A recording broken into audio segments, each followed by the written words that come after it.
Assalamualaikum, Sampurasun, Om Swastiastu, salam sejahtera untuk kita semua. Ketemu lagi di channel Jiwa Tua 2. Nah, oke teman-teman, kemarin kita saya ya, bukan kita, sudah menceritakan mengenai Panembahan Senopati, Ratu Kidul, dan Sunan Adilangu.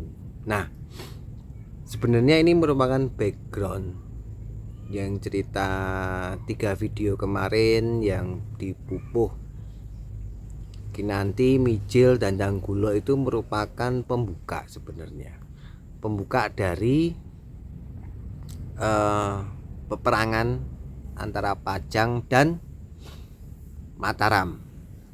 Jadi menurut cerita ada yang menyebutkan Panembahan Senopati itu dianjurkan oleh Ki Juru Mertani untuk topongeli dari Sungai Opak sampai ke Laut Kidul hingga bertemu dengan Ratu Kidul. Ada juga yang menyarankan itu Sunan Kalijogo. Nah, ada juga versi yang kemarin itu adalah Panembahan Senopati itu baru berada di pantai Parangkusumo. Terus tiba-tiba Ratu Kidul itu datang karena pada saat Panembahan Senopati di sana itu ombak laut itu semua bergejolak. Akhirnya ratunya itu keluar dari laut dan bertemu dengan Panembahan Senopati. Nah, oke, saya masih ini syuting di Kebun Salak.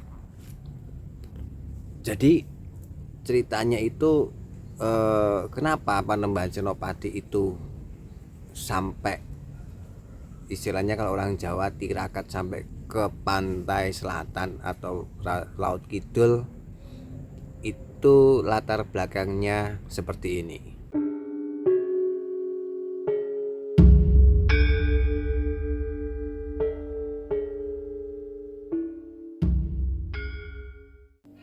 Nah, teman-teman, nyambung tadi yang di opening tadi.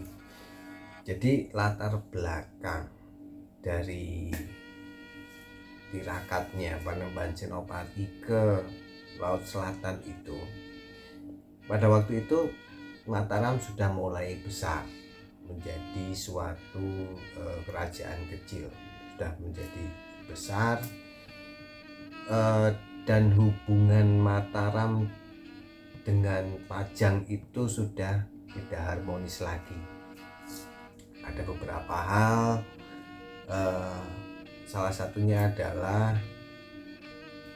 satu konflik saudara Panembahan Senopati dengan Sultan Pajang sendiri alias Joko Tingkir. Kalau teman-teman mungkin lebih mengenal nama Joko Tingkir daripada nama Sultan Hadiwijoyo atau Sultan Pajang. Nah, Panembahan Senopati berusaha mencari yang namanya ilmu, bagaimana cara mengalahkan atau menghadapi Pajang, bagaimana caranya. Dan ya seperti yang di opening tadi, ada yang menyarankan untuk tirakat di pantai selatan. Salah satunya adalah meminta bantuan kepada pantai selatan, salah satunya agar menjadi lebih sakti atau nanti bantuan berupa bala tentara pada saat perang dengan Pajang. Di satu sisi sendiri teman-teman, Joko Tingkir sendiri juga sebenarnya pada saat itu perang pun dengan setengah hati melawan Mataram, mengingat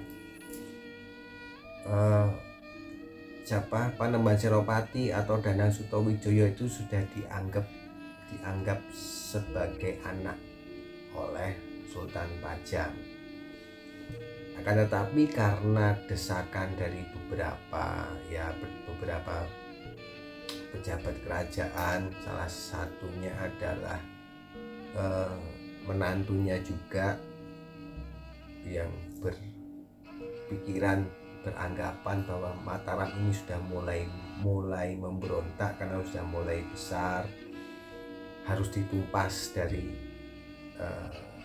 awal, dari sekarang waktu itu ya, agar tidak menjadi lebih besar lagi. Tapi akhirnya juga karena menuruti desakan yang ada di lingkungan istana dan juga agar tidak kehilangan harga diri, akhirnya terjadi juga perang antara Joko Tingkir dan Panembahan Senopati. Nah, setelah Panembahan Senopati bertirakat atau mendapat bantuan dari Ratu Pantai Selatan sendiri, akhirnya memang terjadi perang. Peperangan yang terkenal itu adalah peperangan yang terjadi di Sungai Opak. Sungai Opak itu gini teman-teman, Sungai Opak itu adalah sungai yang kalau teman-teman pernah ke Prambanan, nah di samping itu ada sungai itu namanya Sungai Opak. Dulu membatasi ya, menjadi batas antara wilayah Mataram dengan wilayah di luar Mataram. Jadi semacam pintu gerbang terluar dari Mataram.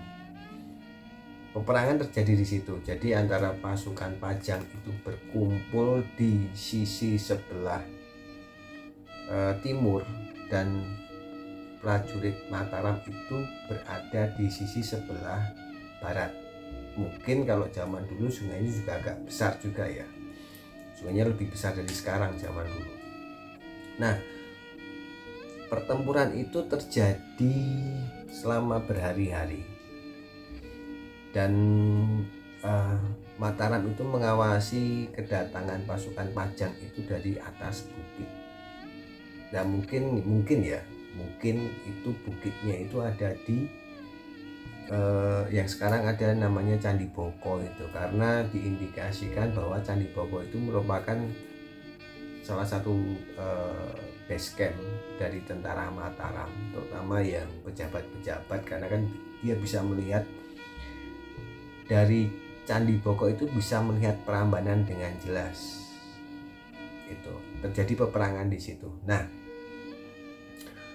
yang menarik adalah dalam peperangan itu, sebut saja antara Joko Tingkir dan Panembahan Senopati, ternyata di lingkup kerajaan Pajang sendiri itu ada yang pro dengan Panembahan Senopati, karena dia merasa ada yang tidak beres dengan Pajang waktu itu, dan juga dia tidak setuju jika Pajang berperang dengan Mataram. Itu adalah salah satu pangeran yang pro dengan Panembahan Senopati, karena mungkin dulu waktu kecil juga teman kecil juga di situ. Karena dikatakan Danang Sutawijaya atau Panembahan Senopati itu kecilnya ada di Pajang. Itu bareng dengan ayahandanya yaitu Ki Ageng Pemanahan.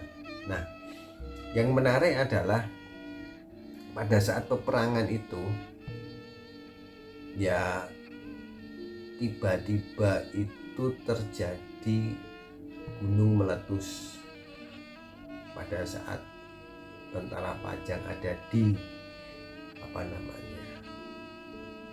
di tengah sungai itu. Tiba-tiba ada banjir lahar katanya dari Merapi, dan banyak prajurit Pajang itu yang terkena lahar itu.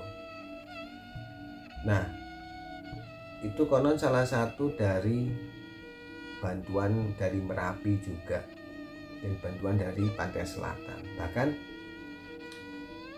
ada kisah juga yang menyatakan pada saat dalam kondisi kalut seperti itu, Joko Tingkir tiba-tiba mendapat gambaran dari Pantai Selatan, dari Ratu Pantai Selatan, dan mengatakan bahwa masanya kerajaan Pajang itu sudah akan selesai dan akan digantikan oleh kerajaan baru. Kerajaan barunya itu adalah Mataram. Nah, pada saat itu kalaupun Pajang memang berniat mengalahkan Mataram, pasukan yang dibawa itu akan all out. Tapi menurut sejarah pasukan yang dibawa Sultan Hadiwijoyo atau Joko Tingkir itu tidak banyak katanya. Jadi peperangan pun akhirnya bisa dimenangkan oleh Mataram. Akhirnya karena tidak mau berlama-lama lagi, Joko Tingkir atau Sultan Pajang menyelesaikan pertempuran, akhirnya pulang ke kerajaan Pajang dalam kekalahan. Nah, di satu titik itu terjatuh dari gajah kalau nggak salah, dari gajah, dan setelah itu beliaunya itu sakit, dan pada satu titik akhirnya beliau wafat, dan kemudian Pajang masih menjadi satu kerajaan. Ya, setelah itu peperangan masih berlanjut dengan Mataram. Kalau nggak salah dua kali terjadi peperangan yang berakhir akhirnya Pajang itu kalah dapat dikuasai oleh Mataram. Pusaka-pusakanya juga direbut oleh Mataram dengan anggapan bahwa mereka penerus dari Pajang, maka pusaka-pusakanya Pajang itu diambil oleh Mataram. Akhirnya Pangenembakan Senopati mengangkat Pangeran Benowo, anak dari Joko Tingkir sendiri, menjadi raja di situ, tapi masih sudah di bawah kekuasaan Mataram, hingga akhirnya Pangeran Benowo sendiri tidak mau lagi menjadi raja dan dia lebih menyingkir menjadi, kalau tidak salah, menjadi ulama. Kemudian digantikan oleh adiknya Panembahan Senopati yang bernama Pangeran Gagak Bani. Nah, setelah itu Pajang sudah tidak terdengar lagi beritanya, karena Pajang sudah bukan merupakan kerajaan tapi sebagai kadipaten. Nah, itu merupakan latar belakang yang tadi ya, latar belakang hingga endingnya Panembahan Senopati itu mencari ilmu ke Ratu Pantai Selatan. Terlepas ini yang beredar selama ini adalah suatu cerita kiasan atau memang itu yang sebenarnya terjadi, kita masih belum tahu, karena sisi-sisi gelap sejarah itu kan kita tidak tahu mana yang valid 100% atau ada yang dikurangin kebenarannya untuk mungkin pada waktu itu untuk menonjolkan sisi-sisi positif dari salah satu pihak. Oke teman-teman, itu merupakan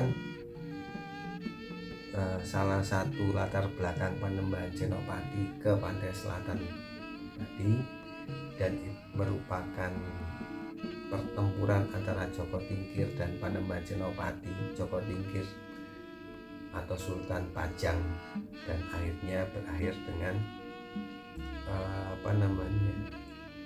kekalahan Pajang. Dan sebenarnya mengenai Pajang ini masih ada cerita lagi, yaitu apakah benar Mataram itu menguasai semua pusaka dari kerajaan Pajang.